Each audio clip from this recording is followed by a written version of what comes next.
My name is David Kernick and I'm a GP from the Royal College of General Practitioners, where I'm headache champion, and I'm here at the City of London Headache Clinic with Professor Macgregor and Alison Frith.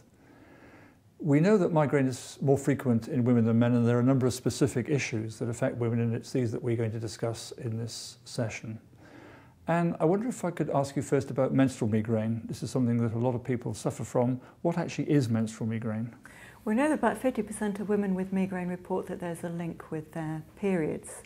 When we're looking specifically at menstrual migraine, we're looking for women who are more likely to experience migraine with their periods than at other times of the month. So we're not talking about it occurring by chance, we're talking about a clear-cut association between the two.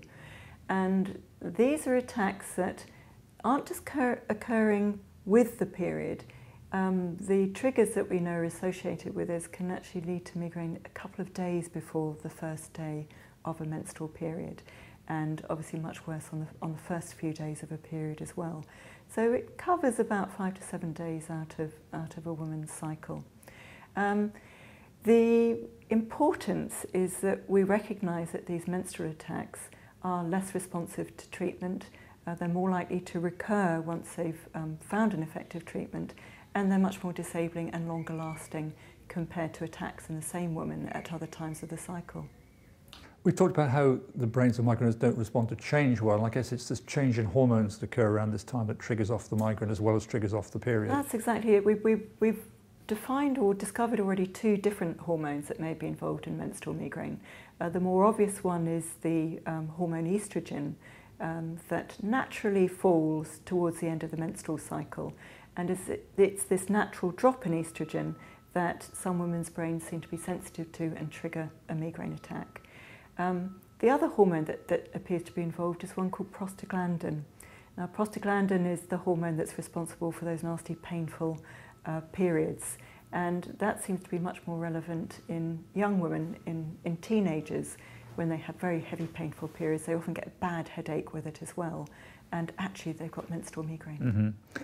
And do we treat menstrual migraine as an ordinary migraine attack, or are there other ways that we can approach its management? Well, the most important thing with management is to get symptomatic treatment. So if you have a migraine attack, whenever that migraine attack is across the cycle, the treatment will be the same.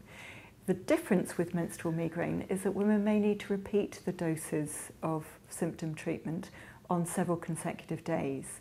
And it may be perfectly appropriate for them to need to take that symptomatic treatment for 5 consecutive days around the time of the period. Mm-hmm. Any other things you might like to try? Any other specialists? Sometimes we use hormones. Is that a... Yes, well, when we're dealing with menstrual migraine, again, we look at what else the woman needs to be treated for. Mm-hmm. So, you know, do they need contraception? Have they got menopausal symptoms? Do they have painful periods? And we'll target any specific treatment in line with those needs as well.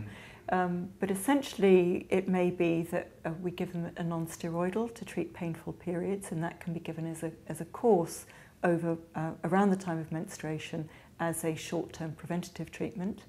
There has been some research that is done with using short-term courses of triptans, particularly frovatriptan has the most body of research, but also another one, naratriptan, has been involved in research, although none of these treatments are licensed for menstrual migraine. If we see a clear-cut pattern of migraine occurring 2 or 3 days before the start of menstruation, estrogen supplements just around that time of the month is another potential. But it is a fluctuating condition. You aren't born with menstrual migraine and then have it the rest of your life. It can come and go across your reproductive life cycle. And presumably, as you come up to the menopause, your hormones are going to start fluctuating even more wildly, so you're going to get into more trouble. We see a lot of people in our clinic that are coming up to that sort of age. They've had a lifetime of migraine, and now things are getting worse. Yes, exactly. That's what we see, Alison, isn't it? It's that lead up to the menopause. More than 3/4 of the women that come to the clinic are women in that stage where their migraines have become much worse. And with menstrual migraine, because it's so predictable, women live in dread from 1 month to the next with these severe attacks. And life is pretty difficult at that time anyway, with all the other things that go with. So what's your approach to managing these women where I guess you have to identify a hormonal sensitive migraine as the first step? Well, we very much encourage women to keep diary record cards so that we can see patterns very, very clearly. And as Anne was explaining, some of these strategies in our approaches will depend on how often they're having the attacks. If they're having attacks just at period time, we use treatments just at period time. If they're having other attacks outside of period time, we can use treatments that cover the whole month. So I think that's very important. And if you are getting this fluctuating estrogen as you come up to the menopause, around the menopause, HRT? HRT is an obvious one. Many women are afraid of HRT. We will not use HRT purely to treat the migraine. We will only use it if there is evidence of other symptoms that would benefit from HRT. So, for example, if women are getting very severe hot flushes, the best treatment for hot flushes and most effective treatment is HRT.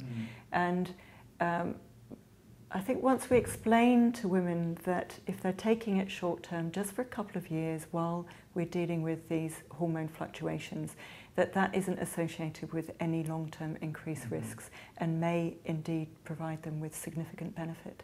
And of course you need the patches, you need some continuous HRT, not the tablets. I know a lot of GPs prescribe the tablets, which makes fluctuations even worse. That's exactly it. It is understanding. I mean, people come along and say, well, I've tried HRT and it made my migraine worse, but then you discover actually they were taking tablets. Every time you take a tablet, your estrogen levels shoot up and then drop down again until the time you take the next tablet.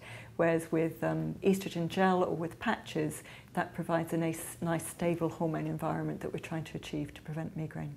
And we can offer some light at the end of the tunnel because of the natural history of migraine. There's very few things I can think of in life that get better, but I must say migraine is probably one of them. Yes, I think the big thing, the more that migraine has linked to menstruation in women, the more they can hope for the menopause and improvement. But it is also making them understand that that last menstrual period doesn't mean the end of their hormone fluctuations. It may be 2 or 5 years after that last menstrual period before they're out of the menopause. Okay. Could we go back again and talk to about a different period of a woman's life? That's when they need contraception. What is your advice about women who want to go on the pill who have migraine? Most women who have migraine going on the pill will find that the migraine either doesn't change or maybe even improves, and there are a lot of added health benefits to going on the combined pill in particular. The only type of migraine that we worry about with the combined pill, and that's the pill that contains estrogen and progestogen, is when a woman has migraine with aura. Now, migraine with aura can be a marker that that individual is at a higher risk of stroke than somebody who either has migraine without aura or who doesn't have migraine. And the combined pill in itself doubles a healthy woman's risk of ischemic stroke. Now, for the majority of women, that is not an issue at all because we're talking about young women and the likelihood of them having a stroke is absolutely minuscule. But for the purposes of contraception, where there are other methods that can be more effective than the combined pill, it's just not worth adding those risks. So the simple message is migraine without aura, pill okay, migraine with aura no. Except for the progesterone-only pill, there are other pills, of course, that don't have estrogen, and those are probably okay. That's right. All the other hormonal methods that don't contain estrogen, there is absolutely no concern, and it's the estrogen that's the mischievous one in this instance. And what about pregnancy? I mean, a lot of people will be preparing for pregnancy. What can they look to for their migraine when they become pregnant? If they have migraine without aura, or particularly if it's been linked to their periods, they can often find that during the first 3 months things might get a little bit worse, particularly if they're getting pregnancy-induced nausea, for example, as well. So all the things that can help migraine, eating regularly, drinking lots of fluids, can actually help both conditions. By the time we know that the hormones become more stable, by about week 12 to 16, migraine typically improves. So we try to do very little about migraine other than to assure people that it's most likely to improve as they go through the pregnancy. Now, if they have migraine with aura, that often doesn't change during migraine, or indeed women might experience migraine with aura for the very first time during pregnancy. But at least we can reassure women across the board that there is evidence that migraine does not do any harm either to the pregnancy or to the outcome of pregnancy. So we have to be careful about treatments. And we're a little bit more limited with the drugs we can use as well, I guess. Yes, people are very worried about drugs that they can use during pregnancy. We tend to be probably overcautious.